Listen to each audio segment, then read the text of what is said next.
bow our head. Father God, thank you for giving us a brand new day. Bless our teacher, classmates, and our families. Help us to listen, learn, and do our best today. Guide our minds, open our hearts, and make us to one another. Amen! Amen! Good morning, mga bata! Good morning, teacher! Meron bang absent ngayon? Wala po! Ayan, very good kayo dyan. So, before we start, let's recall our dignified classroom rules. So, una, babasahin muna ni teacher and then susundan nyo. Pagkatapos basahin ni teacher, kakantahin natin. So, number 1, eyes on teacher. And number 2, be quiet. Number 3, listen attentively. Number 4, read your answer to anything.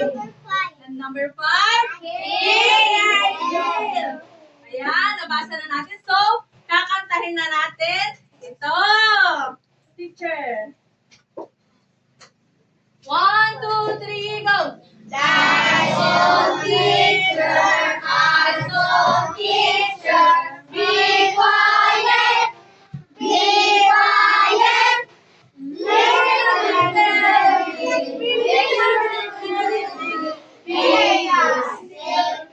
be still. Ayan, very good mga bata. Maaari na kayong umupo.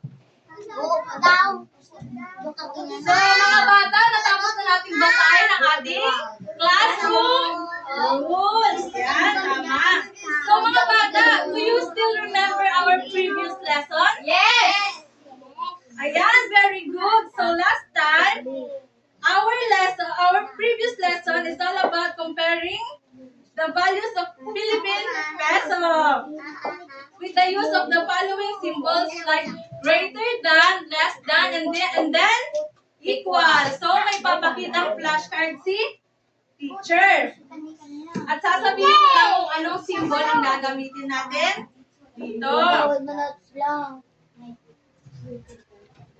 So una ay eto. Sinong gustong sumagot? Ayan, Ivy, halika dito sa harap.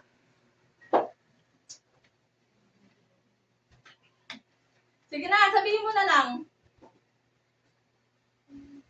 5 is less than 10. So, ang symbol na gagamitin natin ay eto. Tama ba, mga bata? Ayan, very good. So, next naman ay eto. Sinong gustong sumagot?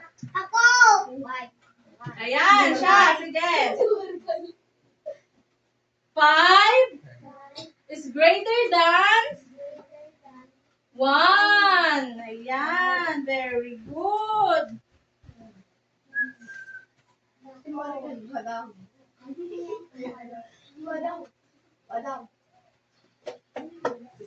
And then, last is, yan, sino gustong sumagot? Sige. Anong sagot dito? Anong symbol ang gagamitin natin dito? Ayan, very good. Ang gagamitin natin symbol ay equal. So, very good, mga bata. I am great that you understand our previous lesson. Now, we're ready to learn something new. So, matututo na tayo ngayon ng bagong lesson. So, bago tayo mag-umpisa, mayroong ipapakita si teacher na video and later on, tayo ay kakanta at sasayaw. Do you want to sing and dance, children? Yes! Ayan, sige. O, sige, tumayo na kayo. Five little monkey running down the lane. Mama fell on a but he said, Mama called the doctor and the doctor said, no more monkey jumping on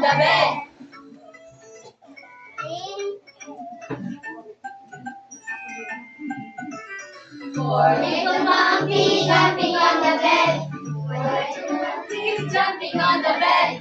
One fell out and bumped his head. Mama called the doctor and the doctor said, no more monkeys jumping on the bed.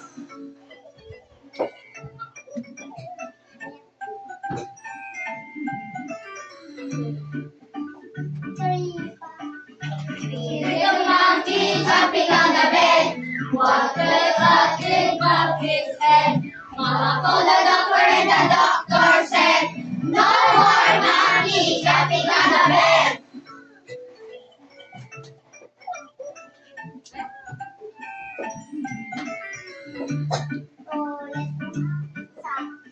Little monkey jumping on the bed. One fell out and bumped his head. Mama called the doctor and the doctor said, no more monkey jumping on the bed.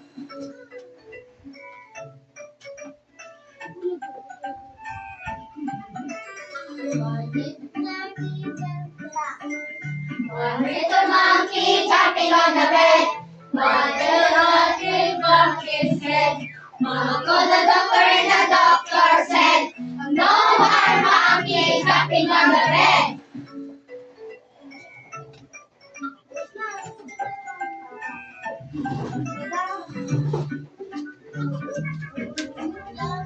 More monkey jumping on the bed. Now one monkey bumped his head.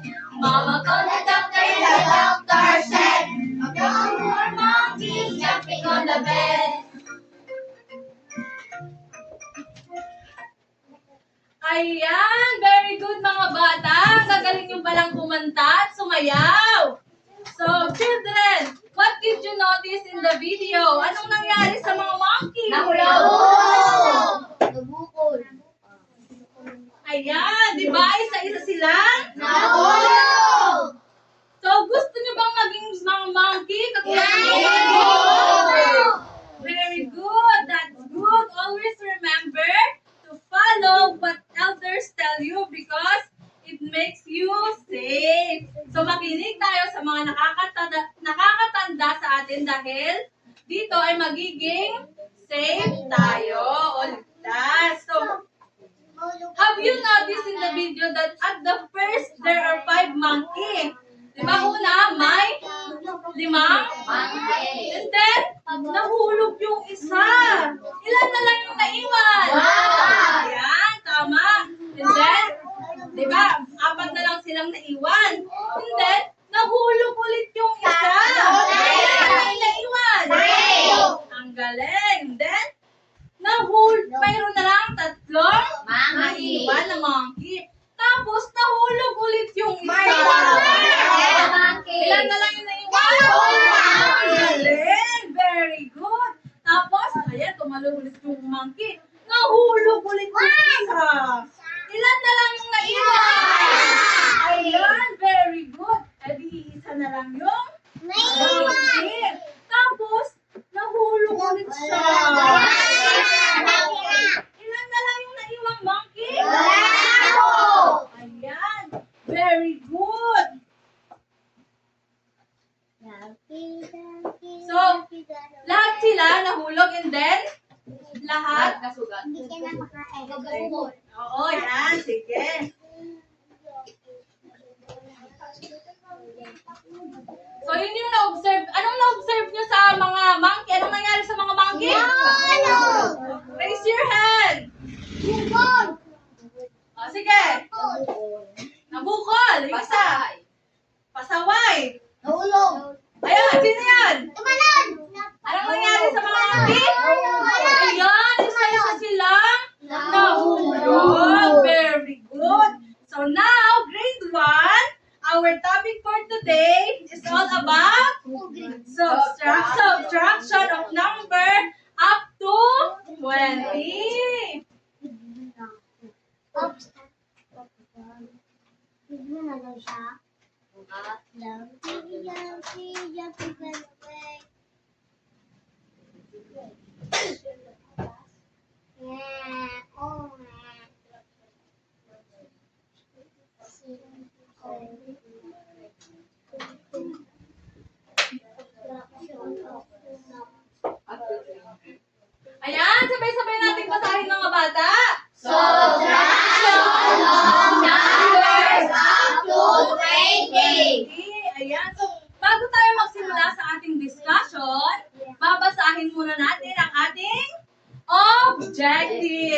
Ito yung mga dapat nating matutunan sa pag-aaral na ito. So, babasahin na lang ni teacher para mas maintindihan nyo. So, objectives. At the end of the lesson, 100% of the students with 80% level of proficiency shall be able to, ang una, identify the parts of subtraction sentence. Ayan, i-identify natin yung mga parts of subtraction sentence. And then, pangalawa, describe subtraction as taking away from a given set of objects or numbers. Ayan, very good. Pangatlo, subtract number up to 20. Si teacher na lang po. Subtract number up to 20 using the variety of concrete and pictorial model. And then last, practice the use of subtracting in real life situation. So, may I call on Teacher Renaline?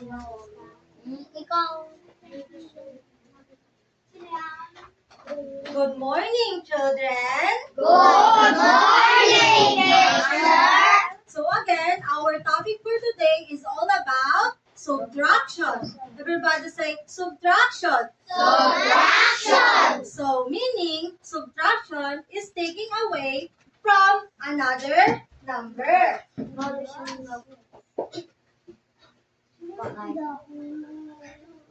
Again. Subtraction Subtraction is taking away is taking away a number a number from from another another Very good. So, I have here a mini grocery. And I am a vendor first. So, I need one children na gustong bumili dito sa aking tindahan. So, sino may gusto? Ako po. Tayo ka dito, Liza. So, I have here 10 pesos na ibibigay sa kanya. And, pipili ka dito ng gusto mong bilhin. So, anong gusto mong bilhin? Biscuit. So, this biscuit, this costs 7 pesos. So, now, ilan na lang ang isusupply ko? 3 pesos. Very good. So, si Eliza is may supling 3 pesos. Very good. So, thank you. So, here is the illustration sentence of the subtraction. So, susulat natin 10 Pesos. minus 7 is equal to 3. 3. Very good. So now, papag-usapan natin kung ano yung tawag sa mga parts nito. Maliwanag ba yun? Opo. Ngayon, itong 10, pag sinabi nating 10 is ito yung min-win. Everybody say min-win. Min-win. Very good. And pag sinabi nating min-win, babasahin ko and then after me, ulitin nyo lang, okay? Opo. Min-win Min-win is the number is the number from which number from which number is subtracted subtracted or taking away. or taken away. So ngayon, ano naman yung 10? So, the 10 is our subtrahend. Everybody say subtrahend. Subtrahend. Okay. Subtrahend Subtrahend is the number is the number to be subtracted to be subtracted or taking away. or taken away. So now, the answer is we call it the difference.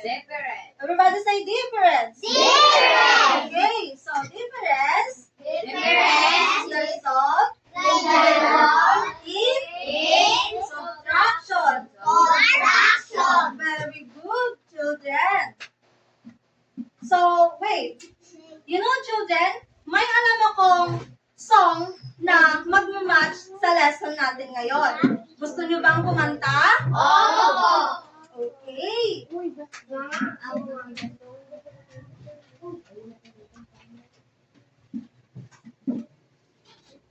here.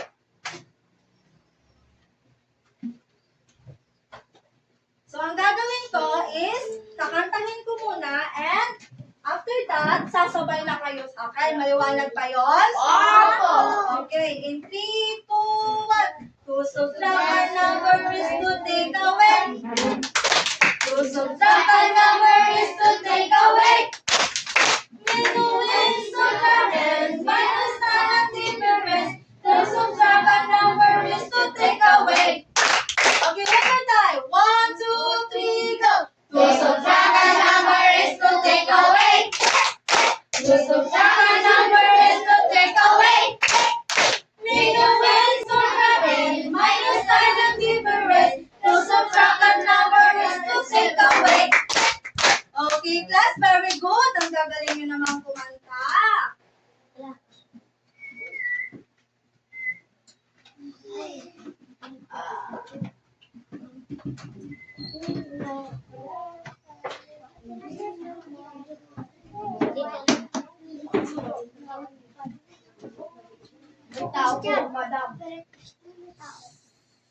Children, keep quiet.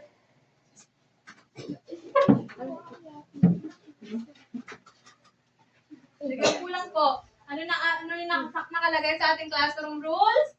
Be quiet. So now, children, here are some examples of subtraction. So this first is sasagutin ko muna siya. So I have here 8 apples, and then babawasan ko ng dalawa. So, ilan na lang ang matitira? 6. Very good. But first, magka-count muna tayo, okay? So, 1, 2, 3, 4, 5, 6. so what is the difference? 6. Very good. It's 6. Next. So, I have here 1 dozen of donut. In 1 dozen, meron tayong 12 pieces na donuts, okay? And ngayon, habang naglalakad kami ng friend ko, nagutom yung friend ko. And now, binigyan ko siya ng 5 donuts. So, ilang donuts na lang matitira? 7. Okay. 1, 2, 3, 4, 5. So, ilan na lang matitira? 7. Very good. 7. Now here, how about here? How about this problem? What is the difference? So, meron tayo, ilang bulaklak? 9. 9 ba? Bilangin nga natin. 1, 2, 3, 4, 5, 6, 7, 8, 9, 10. So, 10 na bulaklak. But, babawasan natin siya ng 1, 2, 3, 4, 5, 6, 7, 8. so, meron tayong 10 na flowers. And then, babawasan natin siya ng so, ilan na lang matitira? Dalawa. Very good. Dalawa.